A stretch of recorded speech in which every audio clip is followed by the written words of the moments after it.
Las mesas técnicas del diálogo entre el Gobierno Nacional y los movimientos indígenas continúa durante esta semana con la instalación de las conversaciones en temáticas relacionadas a los derechos colectivos y la seguridad y justicia. La Mesa de Derechos Colectivos promueve una articulación institucional en el marco de un Estado intercultural. Los temas que se abordarán son educación intercultural bilingüe, justicia indígena, consulta previa intercultural libre e informada, organización y autodeterminación de los pueblos, tierras y territorios, frecuencias de radio y salud intercultural. En la Mesa de Seguridad, Justicia y Derechos se acordó reinstalar los diálogos desde el 15 de septiembre con la presencia de autoridades del Consejo de la Judicatura, Defensoría Pública, Consejo de Participación Ciudadana y Control Social, Defensoría del Pueblo y Fiscalía General del Estado, quienes serán convocados a través de la Conferencia Episcopal Ecuatoriana. El Gobierno Nacional presentó los resultados del programa Infancia con Futuro, que tiene como objetivo el combate a la desnutrición infantil, la protección de las madres gestantes y la atención prioritaria a los niños de 0 a 2 años en condiciones desfavorables. Los ministros José Ruales, Esteban Bernal, Inclusión Económica y Social, Edwin Ronquillo, de la Secretaría Técnica Ecuador Crece Sin Desnutrición Infantil, y Fernando Alviar, Registro Civil, presentaron los primeros resultados del programa, que es considerado una de las máximas prioridades desde el primer día del mandato del presidente Guillermo Lasso. El representante de la cartera que combate la desnutrición infantil señaló que se han atendido 65.349 beneficiarios de las medidas gubernamentales, entre los que se encuentran 59.079 menores de 2 años y 14.270 mujeres en gestación. Por su parte, Esteban Bernal, del MIES, aseguró que se concedió el bono Infancia Futuro a 25.313 personas. De esta cifra, 17.976 corresponden a mujeres gestantes y 7.337 a niñas y niños menores de 24 meses de edad. Según cifras de la Encuesta Nacional de Salud y Nutrición, el 27.2% de niñas y niños menores de 2 años en el Ecuador padecen desnutrición crónica infantil. La meta del Gobierno Nacional es reducir esta problemática en 6 puntos porcentuales hasta el año 2025 y brindar a nuestras niñas y niños un futuro de oportunidades. RUC Amoroso, fiscal de Pichincha, presentó 30 elementos de convicción contra la ex jueza María Belén D. por presunto tráfico de influencias. La ex magistrada emitió una acción de protección que benefició al ex alcalde Jorge Yunda para que permanezca en el cargo. El presidente de la Corte Provincial de Pichincha aceptó los argumentos de la fiscal Amoroso y desestimó la pretensión de la defensa para que se declare la nulidad del proceso. La ex jueza permanecerá con medidas cautelares como uso de grillete electrónico y prohibición de salida del país, mientras se efectúa el proceso en su contra. Además, se procedió a la retención de sus cuentas bancarias por un valor de $19.800. La Corte Provincial escuchó los testimonios de 2 ayudantes de la ex magistrada, quienes recibieron la disposición de tramitar una acción favorable a Yunda, quien había sido destituido por el Consejo Metropolitano el 3 de junio del 2021 por irregularidades en su gestión. Según lo expuesto por la fiscal, en su calidad de jueza, María Belén D. había dispuesto por medio de funcionarios judiciales el ingreso de la acción constitucional al Complejo Judicial Sur de Quitumbe, con la consigna de que la causa debía recaer sobre ella, cuando le correspondía que el proceso se lo tramite en la unidad de delitos flagrantes, pues fue ingresado a las 17 horas con 3 minutos del 18 de junio del 2021, es decir, fuera del horario laboral. El Ministerio del Interior confirmó 4.924 personas a escala nacional culminaron con su registro total de regularización migratoria. De esta cifra, 2.542 son mujeres y 2.376 son hombres y 6 se califican de otro género. Así indicó Verónica Hidalgo, responsable del proceso del registro migratorio en la Plataforma Sur en Quito. La funcionaria señaló que las provincias donde las personas han cumplido el mayor número de registros son Pichincha, 1.445, Guayas, 952, Azuay, 336 y Manabí, 304. De acuerdo con los datos registrados, cerca de un 80% piensan residir de manera permanente en Ecuador, mientras que el 20% no. En cuanto a la situación laboral de los ciudadanos venezolanos, cerca del 10% aseguró que tienen un contrato formal de trabajo, menos del 30% dijo que no y más del 61% no respondió. En este contexto, Gustavo Izaga, presidente y representante legal de la Asociación Civil Migrante Universal, indicó que todo ciudadano venezolano debe cumplir el proceso si quiere permanecer de manera regular en territorio ecuatoriano y posteriormente tener un visado. También precisó que el proceso de las citas presenciales se ha desarrollado sin ningún inconveniente. La corrupción en el Hospital Teodoro Maldonado Carbo del IES en Guayaquil impide que los afiliados reciban fármacos, que accedan a cirugías y exámenes a tiempo o que sigan sus terapias. La Fiscalía y la Contraloría General del Estado han detectado que el problema se enquista en las 4 fases del proceso de contratación pública. Son al menos 8 rutas de irregularidades, desde favorecer a proveedores no calificados hasta actas de entrega fraudulentas de insumos pagados que nunca llegaron a las bodegas. La Contraloría confirmó más de $8,6 millones en glosas por anomalías en la compra realizadas entre el año 2014 y 2019. Solo en un proceso hubo un sobreprecio del 992%. Por su parte, la Fiscalía registra 25 denuncias que apuntan al Teodoro Maldonado en los últimos 8 años.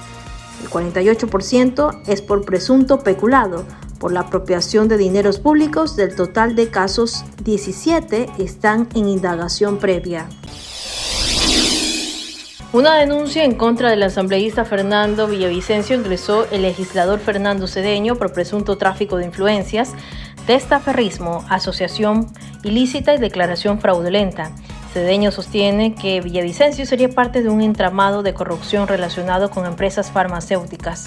La denuncia fue ingresada la mañana del miércoles en el edificio de la Fiscalía General del Estado, en Quito. El asambleísta por Manabí refirió que Villavicencio generaba influencias y cobraba para que estas empresas ganen los procesos contractuales. El legislador por la Revolución Ciudadana se basa en una publicación que reveló este presunto entramado de empresas que venden insumos médicos y fármacos. Esta información, dijo Cedeño, se deriva de una investigación del Centro de Inteligencia Estratégica del Gobierno, publicada por este medio. Usuarios que se encontraban en un centro comercial de Esmeraldas reportaron disparos en el interior de este establecimiento la noche de este miércoles. Videos aficionados permiten escuchar las detonaciones mientras se escuchan gritos de desesperación y temor. Al unísono de la gente corre para ponerse a buen recaudo. En los exteriores también se aprecia una ambulancia. Reportes indican que la balacera se produjo en un local de ropa deportiva. Ahí armados dispararon contra una persona. De manera preliminar se conoce que hay al menos 4 heridos. Alias El Señor dirigía desde Ecuador una estructura conformada por ciudadanos de ambos países que compraban tierras en Esmeraldas para blanquear dineros del narcotráfico. Las autoridades de Colombia expropiaron bienes valuados por más de $9,3 millones que pertenecían al narcotraficante colombiano. En la operación Horus, realizada en los departamentos de la provincia ecuatoriana de Esmeraldas, se aplicó la extinción del derecho de dominio a 12 inmuebles, 10 de ellos en Ecuador. También a 4 establecimientos de comercio ubicados en Colombia, 20 vehículos, 12 en Ecuador y 8 en Colombia. Fueron bloqueadas 24 cuentas bancarias en Ecuador. La información recopilada durante el proceso indica que alias El Señor dirigía desde Ecuador una estructura conformada por ciudadanos de ambos países que compraban tierras en Esmeraldas para blanquear dineros del narcotráfico y mantener pasos seguros para las redes que transportan drogas desde Colombia, dijo el director de la policía colombiana, el general Henry Armando Sanabria. La Policía Nacional realizó operativos en distintas ciudades del país que dejaron resultados antidelincuenciales. En la cuenta oficial de Twitter de la Policía Nacional se detalló que en la ciudad Ibarra, provincia de Imbabura, fue detenido un ciudadano por el presunto delito de violación y fue puesto a las órdenes de las autoridades correspondientes. En la localidad de Santo Domingo de los Áchilas se detuvo a un hombre que tenía en su poder un arma de fuego tipo revólver. Y por último, en las ciudades de Quito y Guayaquil, se detalla que 2 ciudadanos fueron aprehendidos por el presunto delito de tenencia de armas de fuego y sustancias sujetas a fiscalización.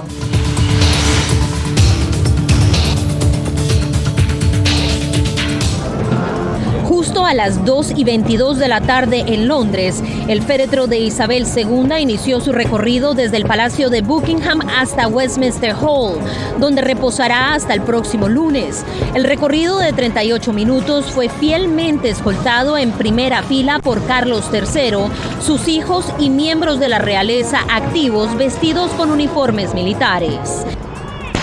El cortejo fúnebre fue acompañado por cañones en Hyde Park y la famosa campana Big Ben del Parlamento. Pese a un clima lluvioso, miles de personas se aglomeraron a lo largo del río Támesis y en los alrededores del palacio para dar el último adiós a su reina. Hay mucha gente esperando con sillas ya demasiado tiempo, sentados ahí, creo que llevan ya como 2 días a partir de que supieron que falleció la reina. Alrededor de 5.000 efectivos militares británicos participan del cortejo fúnebre para el que se instalaron pantallas gigantes en parques de Londres. Todo un acontecimiento comparado con visitas de dignatarios en otros países. Bueno, solamente creo que con el Papa, ¿no? Porque allá también los mexicanos, bueno, es un símbolo de cultura, la religión católica. Entonces, cuando llega alguien como de ese calibre al país, es muy impresionante y la gente hace filas, espera, inclusive una semana antes. El mundo sigue de cerca las ceremonias fúnebres de la reina Isabel, pero también el futuro de un reino a cargo ahora de Carlos III. Creo que todo lo que él delegue debe estar en buenas manos, al igual que creo que la Commonwealth estará en buenas manos. Como dije, aprendió de los mejores. Creo que va a ser un gran rey. El duelo por Isabel II ha sumido al Reino Unido en una gran procesión ceremonial que tendrá su punto cúspide el próximo lunes, cuando un puñado de líderes mundiales asistan al funeral, un episodio comparado con el de hace 7 décadas, tras la muerte del rey Jorge VI, padre de la reina Isabel. Aquí te muestro la pulsera, esta es la número 16. De hecho, voy a ser el primer hispanohablante que va a pasar a ver a prestar honor a la reina. Se trata de Harry Sardinas, un inmigrante cubano-español quien se ha preparado para rendir tributo a Isabel II en el velatorio público de Londres. Reconoce el liderazgo mundial de la monarca. De hecho, yo fui invitado personalmente por la reina al 70 aniversario de la Commonwealth en el 2018. Entonces, una persona tan grande ha tenido la delicadeza de invitarme a uno de sus eventos. Lo menos que puedo hacer yo es estar acá, pasar toda la noche, aunque haya llovido, y prestar respeto. Precisamente el clima no ha sido muy condescendiente con quienes hacen largas filas en Londres. Ha hecho frío, ha estado lloviendo todo el tiempo. Entre la 1 y la 1:30 de la mañana llovió muchísimo, muy fuerte. Aquí hay personas en la fila que tienen hasta 75 y hasta 85 años y les cayó el mismo aguacero que nos cayó a todos acá, y entre las 5 y las 6 de la mañana hizo mucho frío. Con el transcurrir de las horas, Harry ha fortalecido sus lazos de solidaridad y respeto a diferentes culturas del mundo presentes en el sepelio real. Independientemente de qué nación tú eres, si ves aquí en la cola los primeros 20, aquí hay gente de Estados Unidos, de diferentes partes del mundo, no solo de Inglaterra. Entonces yo creo que ella fue una monarca mundial y por eso está reflejado en las personas que están aquí en la cola, que de alguna forma u otra han venido por su razón muy particular a prestar respeto a quien lo merece. Harry tampoco descuidó su vestimenta, procuró cuidar mucho el traje para despedirse de la reina. El presidente Biden se dirigió a Detroit, en Michigan, este miércoles para recorrer el Salón Internacional del Automóvil de América del Norte y promocionar las inversiones de su administración en vehículos eléctricos. algo que se incluyó en la Ley de Infraestructura Bipartidista que firmó el año pasado. El mandatario anunció la primera asignación de $900 millones para construir cargadores de autos.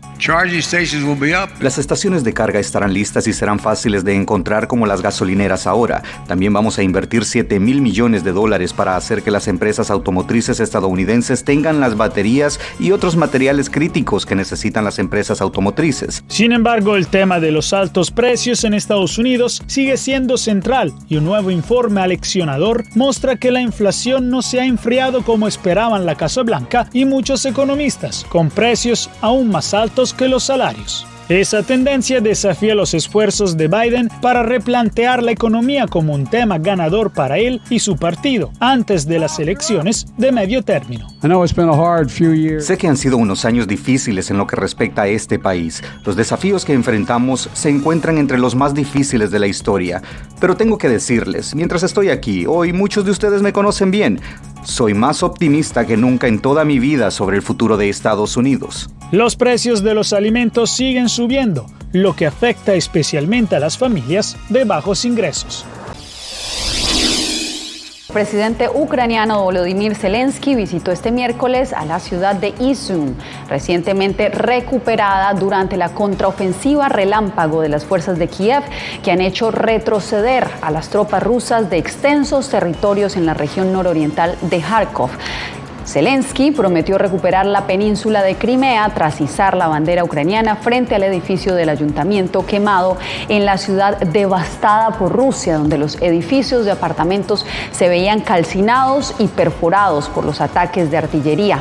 Los fiscales dijeron que encontraron 6 cuerpos con rastros de tortura en aldeas cercanas. El Paso activó un plan de contingencia ante el arribo de una cantidad sin precedentes de migrantes que cruzan la frontera desde México. Hoy lo que se aprobó es la ordenanza de emergencia para la ciudad del Paso, para seguir dando el auxilio a la comunidad sobre los migrantes. También se aprobó fondos para pagar por autobuses que llevan a los migrantes hacia donde quieran ir ellos. El gobierno destinó $2 millones que le permitirá aumentar a 8 los autobuses diarios para transportar a migrantes a otras ciudades de Estados Unidos. Actualmente salen 5 buses al día. Activistas locales celebran los fondos adicionales, pero rechazan las acciones recientes adoptadas por el gobernador republicano Greg Abbott. Nosotros estamos apoyando los esfuerzos humanitarios que está haciendo la ciudad en creando un centro de bienvenida, apoyar el transporte de migrantes. Pero lo que nosotros no apoyamos es tener la Guardia Nacional Tejana como se estuvo ya una vez la semana pasada. Más de 300 migrantes son liberados al día en El Paso luego de ser procesados por migración. Un gran porcentaje de ellos termina en las calles a la espera de un milagro para poder llegar al interior del país. A partir de esta semana, la ciudad ha puesto a disposición de los migrantes un centro de bienvenida que podrá albergar a cientos de personas para que no permanezcan en las calles. Venezuela acepta el carácter de garantes de las negociaciones y de los acuerdos de paz de Colombia con el ELN y pondremos nuestra mejor voluntad. En nombre de Dios. Venezuela ya había participado en el proceso de paz anterior con la guerrilla de las FARC, que se llevó adelante entre 2012 y 2016. Bueno, el retomar cualquier proceso de paz en Colombia significa tomar en cuenta Venezuela. En primer lugar, por la vecindad geográfica. En segundo lugar, por los vínculos históricos que el desarrollo político de la frontera ha tenido. Porque además el ELN y todo lo que significa la dinámica paramilitar está dentro de la frontera y hasta dentro del propio territorio venezolano, aunque el gobierno de Nicolás Maduro no lo reconozca. Las fuerzas militares de Colombia calculan que el ELN tiene en sus filas a 2.350 combatientes, de los cuales 1.200 se mueven en territorio venezolano. El opositor Miguel Pizarro advierte que cabecillas de las disidencias de las FARC también se ocultan en Venezuela. Es desde Venezuela donde grababan los videos y hacían los comunicados. Y digamos, entender eso nos debería llevar a entender que cualquier proceso de paz en Colombia está estrechamente ligado a que en Venezuela no se le dé santuario a grupos irregulares y no se le dé protección a estos grupos armados. Y eso no hay manera de que ocurra bajo el actual régimen, bajo el actual sistema político. Por ahora se desconoce si las conversaciones con el ELN se mantendrán en Cuba o si habrá mesas en Venezuela. Ecuador en Estados Unidos.